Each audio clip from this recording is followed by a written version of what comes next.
സ്തോത്രം സ്തോത്രമേശുവേ, സ്തോത്രത്തിനെന്നും യോഗ്യനേ. സകല നാമം പാടുന്നു ദൈവം പരിശുദ്ധൻ. സ്തോത്രം സ്തോത്രമേശുവേ, സ്തോത്രത്തിനെന്നും യോഗ്യനേ. സകല നാമം പാടുന്നു ദൈവം പരിശുദ്ധൻ. ദൈവം പരിശുദ്ധൻ. ദൈവം പരിശുദ്ധൻ.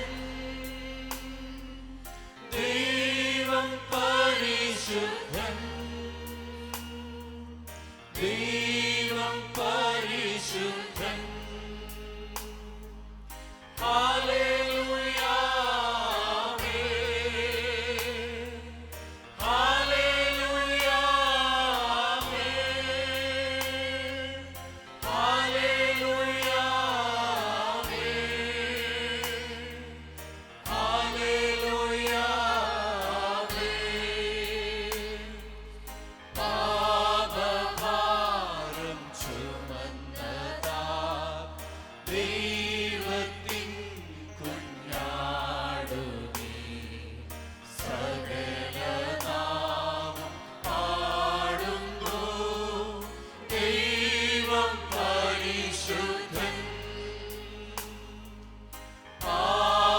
പാപഭാരം ചുമന്നതാ ദൈവത്തിൻ കുഞ്ഞാടു നീ. സകല നാമം പാടുന്നു ദൈവം പരിശുദ്ധൻ. ദൈവം പരിശുദ്ധൻ. ദൈവം പരിശുദ്ധൻ. ദൈവം പരിശുദ്ധൻ.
പരിശുദ്ധൻ, ദൈവം പരിശുദ്ധൻ, പരിശുദ്ധനായ ദൈവം, ദൈവം പരിശുദ്ധൻ. കർത്താവിനെ ഞങ്ങൾ വാഴ്ത്തുന്നപ്പോൾ ഹല്ലേലൂയ, ആമേൻ. ഹല്ലേലൂയ, ആമേൻ. ഹല്ലേലൂയ, ആമേൻ. ഹല്ലേലൂയ, ആമേൻ. ദൂതരും സർവ്വസൃഷ്ടികളും വാഴ്ത്തുവീക ദൈവമേ. സകലനാമം പാടുന്നു ദൈവം പരിശുദ്ധൻ. ദൂതരും സർവ്വസൃഷ്ടികളും സകല സൃഷ്ടികളും ദൈവം പരിശുദ്ധൻ. വാഴ്ത്തുവീക ഞാനിന് രക്തത്താൽ വിലയ്ക്ക് വാങ്ങപ്പെട്ട ദൈവമുണ്ട്.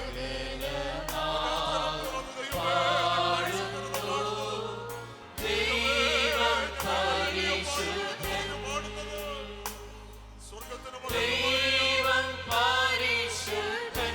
ഹൃദയമായി നമുക്ക് ദൈവം പരിശുദ്ധൻ.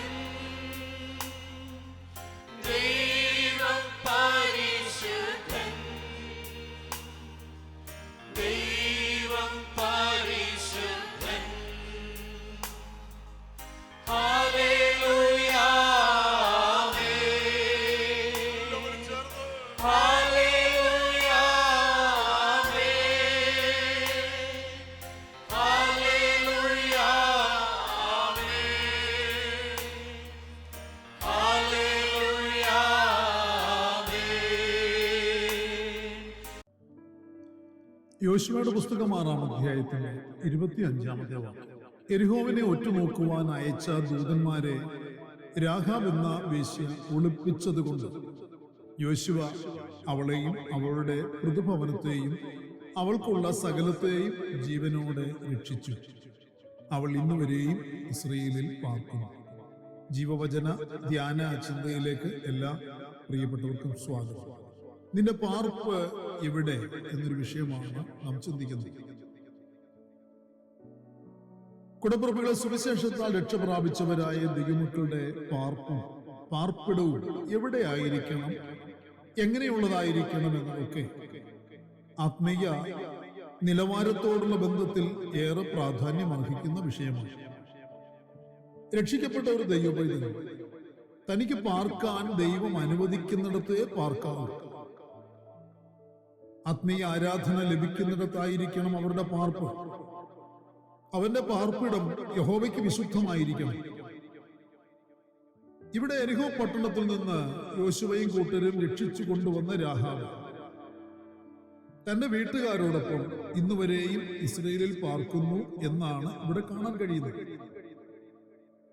രക്ഷപ്പെട്ട് ഇസ്രയേലിലേക്ക് കൊണ്ടുവരപ്പെട്ടിട്ട് കുറച്ചു കഴിഞ്ഞ് അവൾക്ക് ബോധിച്ചിടത്ത് അവൾ പോയി പാർത്തില്ല. മറിച്ച് ഇസ്രയേലിൽ തന്നെ പാർക്കുന്നു എന്ന പദപ്രയോഗം ഏറെ ശ്രദ്ധേയമാണ്. അവൾ അവിടെ പാർത്തിരുന്നു എന്നല്ല, പാർക്കുന്നു എന്നതാണ് ആ വാക്യത്തിൽ നമ്മൾ വായിക്കുന്നത്. യെരിഹോവിലായിരുന്ന അവളുടെ ഭവനം ഇപ്പോൾ ഇസ്രയേലിൽ. നാശത്തിന്റെ പട്ടണത്തിൽ നിന്ന് ദൈവത്തിന്റെ ഭവനത്തിലാണ്. നശിക്കപ്പെടുന്നവരുടെ നടുവിൽ നിന്ന് ജീവിക്കുന്നവരുടെ നടുവിൽ. അതുമൂലം അവൾ അവകാശിയായി തീർന്നു. അവൾക്കും ഇസ്രയേലിന്റെ അനുഗ്രഹങ്ങൾ ലഭിച്ചു. അബ്രഹാമിന്റെ അനുഗ്രഹങ്ങൾ അവളുടെ മേലും ആയി. പ്രിയരെ, നാം രക്ഷിക്കപ്പെട്ടവർ, അവകാശം ലഭിക്കപ്പെട്ടവർ, നാം പാർക്കേണ്ടത് നമ്മുടെ അവകാശത്തിൽ ആയിരിക്കും. അവകാശമുള്ളിടത്ത് ശക്തമായ ഉപദേശങ്ങൾ പാലിക്കപ്പെടേണ്ടതായിട്ടുണ്ട്. ആ ഉപദേശങ്ങൾ പാലിച്ച് പാർക്കുമ്പോഴാണ് അവകാശങ്ങൾ അനുഭവിക്കുവാൻ കഴിയുക. നിയന്ത്രണങ്ങളും ഉപദേശങ്ങളും എനിക്കത് ആവശ്യമില്ല, എന്ന് കരുതി തരം കിട്ടുന്നിടത്ത് ഞാൻ പാർക്കാൻ പോകുകയാണ് എന്ന താല്പര്യത്തിന് നാം ഒരിക്കലും വശംവദരാകാൻ ഇടയാകരുത്. എന്നാൽ അങ്ങനെ നമ്മളെ വശംവദനാക്കാൻ നാം പ്രലോഭിപ്പിക്കപ്പെടുവാനൊക്കെ സാധ്യതയുണ്ട്. ആ പ്രലോഭനങ്ങളിൽ വീഴ്ത്തപ്പെട്ട അത് ആത്മഹത്യാപരമായ തീരുമാനമായി പോകും എന്നതും ദൈവവചനം പഠിപ്പിക്കുന്ന ആഴമായ ഒരു സത്യമാണ്. പഴയ നിയമത്തിൽ ന്യായാധിപന്മാരുടെ പുസ്തകത്തിൽ അപ്രകാരം ഒരു ലേവ്യന്റെ പാർപ്പിനെ കുറിച്ച് പറയുന്നുണ്ട്. യഹൂദായിലെ ബേത്ലഹേമിനായി യഹൂദ ഗോത്രത്തിൽ നിന്ന് വന്നിരുന്ന ഒരു യുവാവ് ഉണ്ടായിരുന്നു. അവൻ ലേവ്യനും അവിടെ വന്ന് പാർത്തവനും അത്രേ. തരം കിട്ടുന്നിടത്ത് ചെന്ന് പാർപ്പാൻ വേണ്ടി അവൻ യഹൂദായിലെ ബേത്ലഹേം പട്ടണം വിട്ട് പുറപ്പെട്ടു. തന്റെ പ്രയാണത്തിൽ എബ്രയീം മലനാട്ടിൽ മീഖാവിന്റെ വീട് വരെ എത്തി. മീഖാവ് അവനോട്, നീ എവിടെ നിന്ന് വരുന്നു എന്ന് ചോദിച്ചു. ഞാൻ യഹൂദായിലെ ബേത്ലഹേമിൽ നിന്ന് വരുന്ന ഒരു ലേവ്യനാകുന്നു, തരം കിട്ടുന്നിടത്ത് പാർപ്പാൻ പോകുകയാകുന്നു എന്ന് പറഞ്ഞു. ന്യായാധിപന്മാരുടെ പുസ്തകം 17-ാം അധ്യായത്തിലെ വാക്യങ്ങളാണ്. ആത്മീയ ശുശ്രൂഷയ്ക്ക് വേണ്ടി വേർതിരിക്കപ്പെട്ട ഒരു ലേവ്യന്റെ ആഗ്രഹവും മറുപടിയുമാണ് ഈ വാക്യങ്ങളിൽ നാം കേട്ടത്. ദൈവിക പദ്ധതിയെ മറുതലിക്കുന്ന, വിളിച്ചു വേർതിരിച്ച ദൈവ ഹൃദയത്തെ വേദനിപ്പിക്കുന്ന മറുപടി, ഞാൻ തരം കിട്ടുന്നിടത്ത് പാർപ്പാൻ പോകും. ബേത്ലഹേം എന്നത് അപ്പത്തിന്റെ ഭവനമാണ്. ആരാധനയും ശുശ്രൂഷയും കൂട്ടായ്മയും അനുഭവിക്കുവാൻ ആയിരിക്കേണ്ടത് ബേത്ലഹേമിൽ. പാർക്കുവാൻ ആക്കി വെച്ചിടത്ത് പാർക്കാതെ തരം കിട്ടുന്നിടത്ത് പാർക്കുവാൻ ഇറങ്ങിയവൻ പോയത് ദൈവഹിതത്തിനും അവന്റെ മേലുള്ള ദൈവിക പദ്ധതിക്കും എതിരായുള്ള ഇടത്താണ്. പ്രമാണം അനുഷ്ഠിക്കാത്തവരുടെ നടുവിലായാലും കുഴപ്പമില്ല. ദൈവകൃപയെ അന്യപ്പെടുത്തി കളഞ്ഞവന്റെ കൂടെയായാലും വേണ്ടില്ല. ദൈവിക വചനത്തിന്റെ ഉപദേശത്തിന് എതിരായുള്ളവരുടെ കൂട്ടത്തിലായാലും സാരമില്ല. ദൈവം എന്റെ കൂടെയുണ്ടല്ലോ, ഞാൻ ദൈവത്തിന്റെ കൂടെയുണ്ടല്ലോ എന്ന് കരുതിയവൻ എവിടെയായാലും കുഴപ്പമില്ല. തരം കിട്ടുന്നത് എവിടെയോ അവിടെ പാർക്കാം, അവിടെ ശുശ്രൂഷിക്കാം എന്ന ചിന്ത. നോക്കൂ പ്രിയരെ, ഇത് അപകടമാണ്. എവിടെയും പാർക്കാം, എങ്ങനെയും ജീവിക്കാം, എങ്ങനെയും ആരാധിക്കാം, കർത്താവിന്റെ നാമത്തിൽ ആകണമെന്നല്ലേ ഉള്ളൂ. എന്തും കഴിക്കാം, എന്തും ധരിക്കാം, എല്ലായിടത്തും പോകാം, എന്തും കാണാം എന്നൊക്കെയുള്ള ചിന്താഗതി രക്ഷിക്കപ്പെട്ടവരിലും സത്യാരാധനയ്ക്ക് ഇറക്കപ്പെട്ടവരിലും ഒക്കെ ശത്രു കയറ്റിവിടുന്ന ഒരു അന്ത്യകാലമാണിത്. വിളിക്കപ്പെട്ട ദൈവമക്കളുടെ ജോലി, അവരുടെ വരുമാന മാർഗം, അവരുടെ പാർപ്പിടം, അവരുടെ ജീവിത രീതി, അവരുടെ വസ്ത്രധാരണം, അവരുടെ നടപ്പ്, അവരുടെ കൊടുക്കൽ വാങ്ങലുകൾ, അവരുടെ ഇടപെടലുകൾ, അവരുടെ ഇടപാടുകൾ, അവരുടെ ശൈലികൾ, ശീലങ്ങൾ, അവർ മക്കളെ വളർത്തിയെടുക്കുന്നതിലൊക്കെ കാണിക്കുന്ന ശുഷ്കാന്തിയൊക്കെ ദൈവവചനത്തിന് ഉപദേശപ്രകാരവും നിത്യത ലക്ഷ്യമിട്ടുമുള്ളതായിരിക്കണം എന്നത് നാം മറക്കരുത്. ഇത് ദൈവവചനം ശക്തമായി നമുക്ക് തരുന്ന മുന്നറിയിപ്പാണ്. നമ്മുടെ ഏത് തീരുമാനത്തിനും നടപ്പിനും പ്രിയരെ ദൈവാനുകൂലത ഉണ്ടായിരിക്കണം എന്നൊരു നിർബന്ധം നമുക്കുണ്ടായിരിക്കണം. ഉടമ്പടികളെ നാശപട്ടണത്തിൽ നിന്ന് ദൈവജന മധ്യത്തിലേക്ക് കൊണ്ടുവരപ്പെട്ടവൾ രാഹാബ്. അവൾക്കും അബ്രഹാമിന്റെ അനുഗ്രഹങ്ങൾ ലഭിച്ചു. നാം ദൈവവചനം അനുസരിച്ച് ദൈവഹിതത്തിന് അനുസരിച്ച് തന്നെ ജീവിക്കുന്നു, ആരാധിക്കുന്നു എന്ന് വചനത്താൽ നാം ഉറപ്പുവരുത്തുക. അതിൽ തന്നെ, ആ ഉറപ്പിൽ തന്നെ ഞാൻ അങ്ങനെ ജീവിക്കുന്നവനാണ്, അങ്ങനെ ആരാധിക്കുന്നവനാണ് എന്നുള്ള ആ ഉറപ്പിൽ തന്നെ തുടരുക. അപ്രകാരം ഒരു ജീവിത നിലവാരം കൈവരിക്കുന്നു.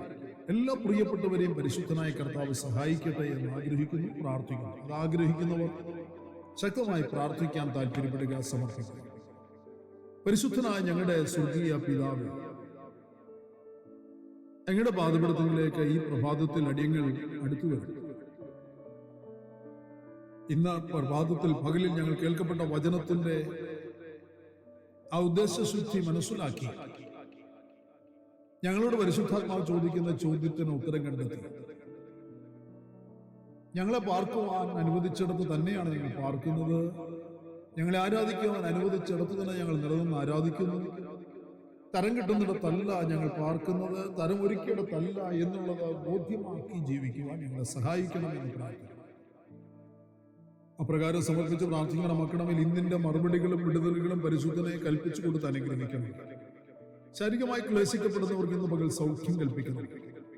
അനർത്ഥങ്ങൾ, കെടുതികൾ ഒന്നും നിന്റെ കുഞ്ഞുങ്ങളുടെ കൂടാരത്തിൽ വ്യാപരിക്കുവാൻ അനുവദിക്കരുതെന്ന് പ്രാർത്ഥിക്കുന്നു. പ്രാർത്ഥന കേട്ട വൻകൃപയ്ക്കായി സ്തോത്രം.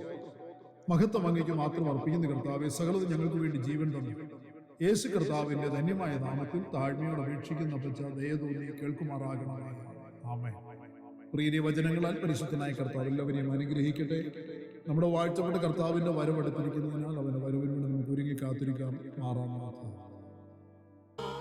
ദൈവം പരിശുദ്ധൻ, ദൈവം പരിശുദ്ധൻ, ദൈവം പരിശുദ്ധൻ, ദൈവം പരിശുദ്ധൻ, ദൈവം പരിശുദ്ധൻ. ഹല്ലേലൂയ, ആമേൻ. ഹല്ലേലൂയ, ആമേൻ.